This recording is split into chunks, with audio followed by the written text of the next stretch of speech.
Hello everyone, welcome back to my channel. WealthWisdomHub is your go-to destination for insightful discussion on finance and economics. I'm your host Pawan and I'm thrilled to have you with us today.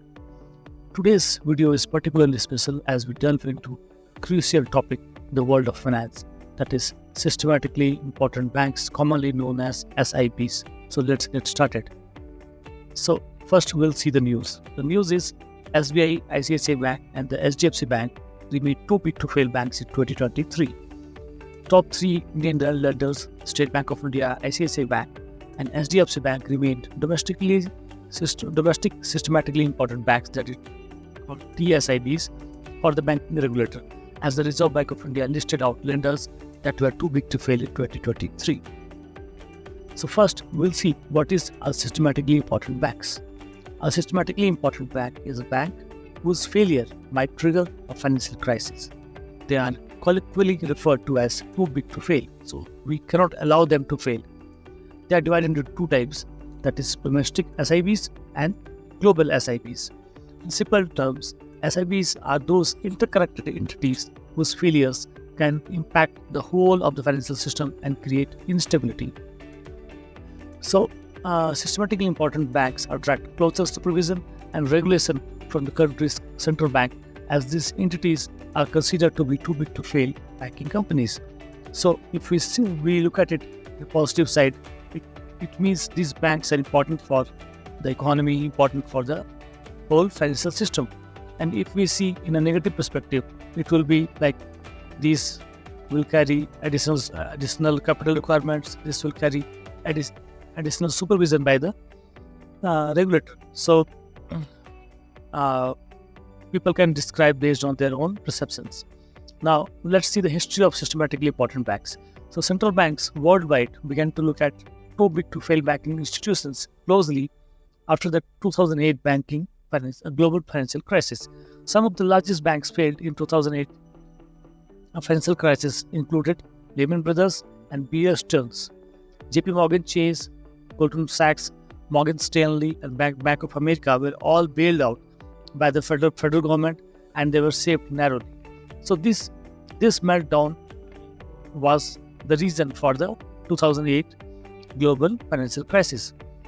Now we'll see the history of these SIBs in India.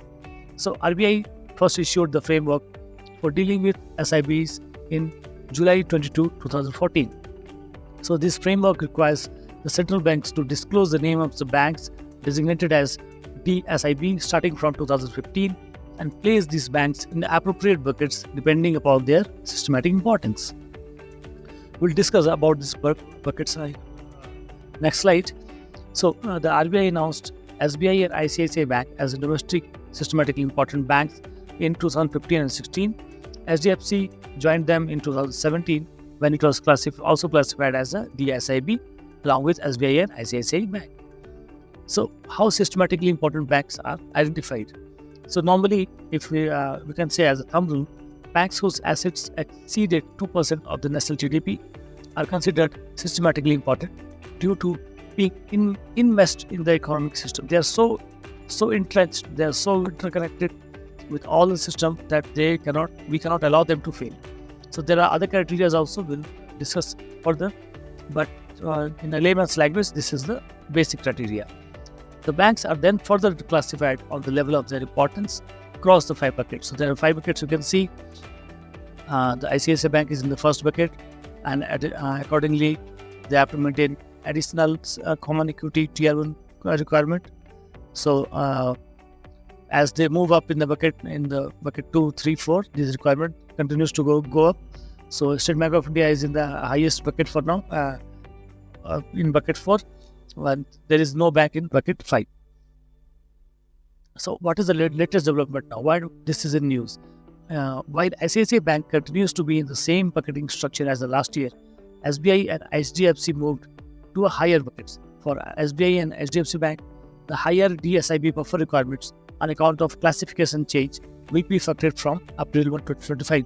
So as I told you, these SIBs, they carry additional responsibilities and additional compliances. So they have to have a buffer, capital buffer, as per their as per their classification. In addition to the usual capital conservation buffer, SIBs will need to maintain additional common equity also. As per the RBI's latest press release, SBI will have to maintain an additional 0.80% CET1 as a percentage of its risk-weighted assets. Similarly, ICICI Bank and HDFC Bank need to maintain an additional 0.20% and 0.4% respectively. So the higher DSIB surcharge for SBI and HDFC Bank will be applicable from April 1st, 2025. So they have some time to bring their additional capital requirements and enhance their common equity tier 1 amount. So hence up to March 31st, 2025, the DSIB surcharge applicable to SBI and HDFC Bank will be 0.60% and 0.1% only.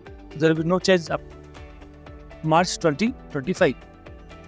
Now, what is the methodology for this classification?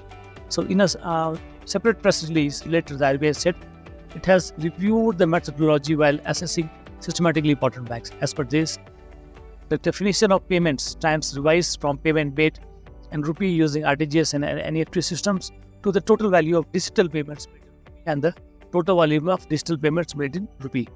So now, earlier it was only RTGS and NEFT were considered for calculating the amount of payments made by the bank, but now that has been revised to the digital payments made in rupee, so it will be the total value and the total volume. Both will be considered in terms of digital payments made by the bank. Also, the computation of systematically important scores based on the March end data of all the banks in the sample will be performed annually in the month of August to October. The names of the bank classified as DSIBs will be disclosed in the month of November every year. Accordingly, banks will be required to submit data required by 15th August every year. So, these guidelines are they will be publishing the revised guidelines separately, and they will be using this new methodology for calculating the SIBs from the next year. So now, friends, before we wrap up, I want to invite you to become part of our growing community.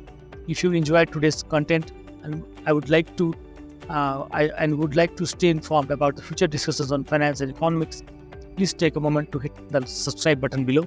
Your support means a lot to us. And of course, if you found this video informative, do not forget to give it a thumbs up. It is a small gesture, but it goes a long way in helping us reach more curious minds like you. If you think others could benefit from this information, feel free to share this video with your friends, family, and colleagues. We love hearing from you, and if you have any suggestions for future topics, questions, or just want to share your thoughts, drop a comment below. We are here to foster a community of engaged learners, and your input is very valuable. Once again, thank you for being part of our channel. Your curiosity and enthusiasm for understanding the complexities of finance make this channel all more exciting. So friends, until next time, take care, stay curious, and bye-bye.